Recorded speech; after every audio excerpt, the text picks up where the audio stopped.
Salam alaikum. Alors, pour cette vidéo, je vais vous présenter une mise en route du logiciel TIA Portal. J'ai choisi la version 14. La version 14 a un petit avantage ici. C'est un passage progressif à partir du logiciel Step 7, seulement sur le côté simulation. Donc, on peut utiliser le simulateur qu'on a déjà utilisé sur Step 7. Alors, à titre indicatif, pour le TIA Portal, c'est un logiciel qui contient et le Step 7 et le WinCC. Ça veut dire qu'il permet la programmation de l'API et en parallèle, sur le même projet, on peut voir la programmation de l'HMI du panel de supervision. Alors, ici, on est sur le menu lorsqu'on demande ici, lorsqu'on clique sur l'icône TIA Portal, et nous donne ça, c'est la première fenêtre à partir de laquelle on peut ouvrir un fichier qui est déjà existant, comme on peut faire la création d'un nouveau projet. Donc, je vais taper créer. Il me donne projet 5. Là, c'est le nom. Et bien sûr, là, le chemin. Après, vous avez la version du logiciel. Alors, créer. Donc, je vais donner un aperçu rapide pour la création d'un exercice, le démarrage direct du moteur, par exemple, voir comment créer et comment faire la vérification sur le simulateur.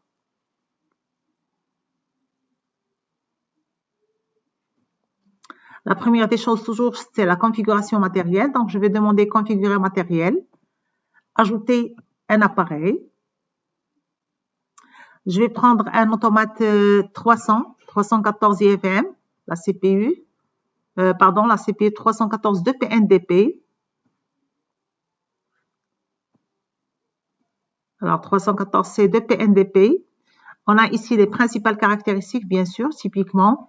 Vous avez l'essentiel, elle a deux ports MPI, elle a deux ports Profinet, elle a un port MPI.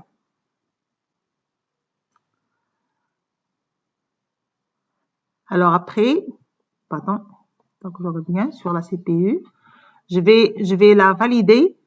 Donc en bas, vous avez ajouter, cliquez sur ajouter, et bien sûr, vous êtes sur la configuration matériel. Si on a à rajouter des modules, on peut les rajouter. Donc, à titre indicatif, vous avez la CPU. Ici, elle contient des entrées-sorties qui sont déjà intégrées. Donc, Digital Input 24 et les outputs, elles sont 16. Et l'analogique, ils sont 5 entrées et 2 sorties analogiques. Donc, on va se contenter de ce qui est donné comme entrée-sortie intégrée parce qu'on va prendre un exemple simple. Je prends par exemple le démarrage direct du moteur. Alors, après, la deuxième étape, c'est aller vers les variables et bien sûr prendre table des variables standards. Donc, ici, on va mettre la déclaration des entrées et des sorties avec les repères. Okay. C'est le mnémonique. Donc, vous avez le nom, je vais mettre bouton poussoir BPM. Je vais passer à l'adresse directement, type de données et les booléennes.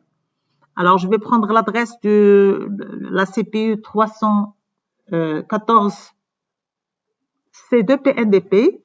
Les entrées-sorties intégrées sont 136 et 137. Donc, je prends I136.0 pour la première. La deuxième, je vais prendre bouton poussoir arrêt. Et après, je prends KM1. Donc, KM1, je vais prendre, c'est une sortie. Donc, je peux ici directement voir la sortie. Ici, les inputs. Q136, je prends la première, point 0. Et je valide. Donc, d'ici, j'ai donné la table mnémonique. L'autre étape qui va venir, c'est écrire le programme. Donc, je vais aller à bloc.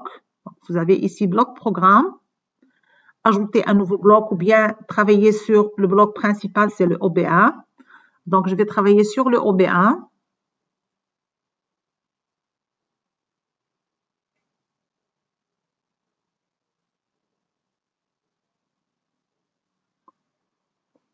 Donc, ici, vous voyez ça, c'est le langage de programmation. Ici, c'est le langage à contact.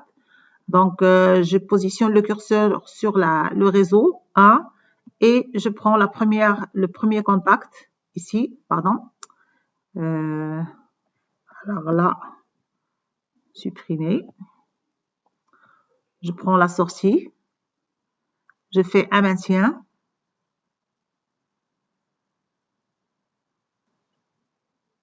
Et je prends les entrées.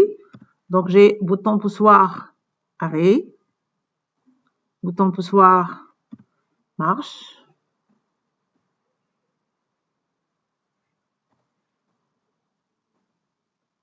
La sortie, c'est KM. Et le maintien, c'est KM1.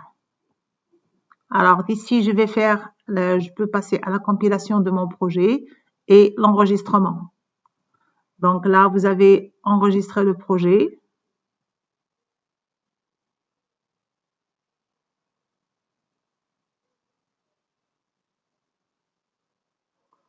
Donc, mon projet, il est enregistré. Je peux demander la simulation.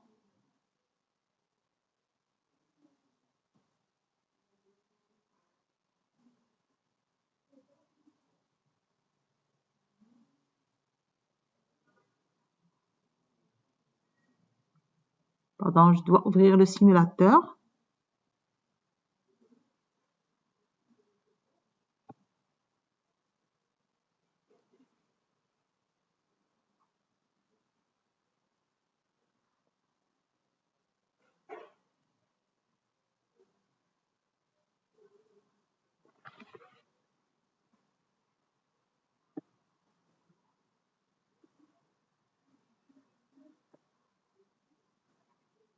Donc, je prends 136.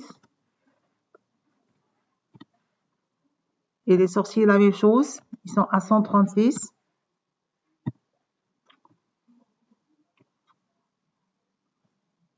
Je vais épingler.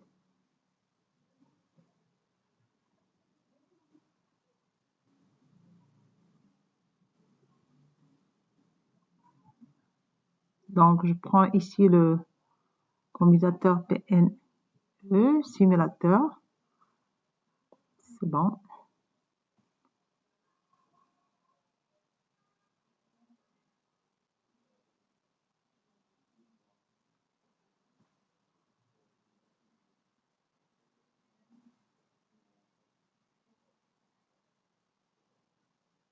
Donc, ici, l'interface, c'est TCP/IP. Donc, vous voyez là, c'est quand vous avez vous exploitez la sortie l'interface PN. Ça veut dire l'interface Profinet. Il faut ici choisir la PLC SIM TCP/IP. Donc, on va charger. Donc, je vais sélectionner et charger.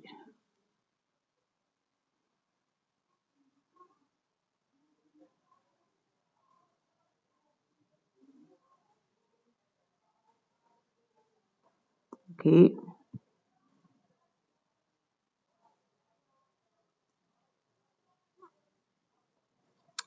Alors, je vais visualiser maintenant. Programme.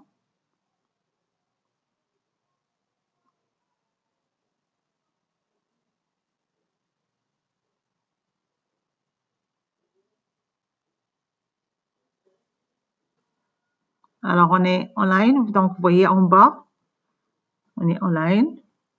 On peut passer la CPU en mode d'exécution.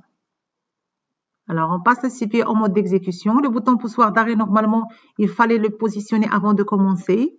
C'est un bouton qui est normalement fermé sur le matériel. Donc, le bit, il serait égal à 1. Je le mets à 1. Alors, maintenant, je n'appuie sur aucun bouton poussoir. Le bouton poussoir arrêt, il n'est pas appuyé, donc il est fermé. Le bouton marche, il est ouvert. J'appuie sur bouton poussoir marche. Quand on appuie sur bouton marche, j'appuie. Le moteur, il va tourner. Je relâche. Le moteur continue à tourner grâce au maintien. J'appuie sur arrêt. Le moteur s'arrête. Je relâche arrêt. Et bien sûr, à partir d'ici, nous avons vu comment faire une première simulation, une première mise en route du logiciel Step 7. Et merci.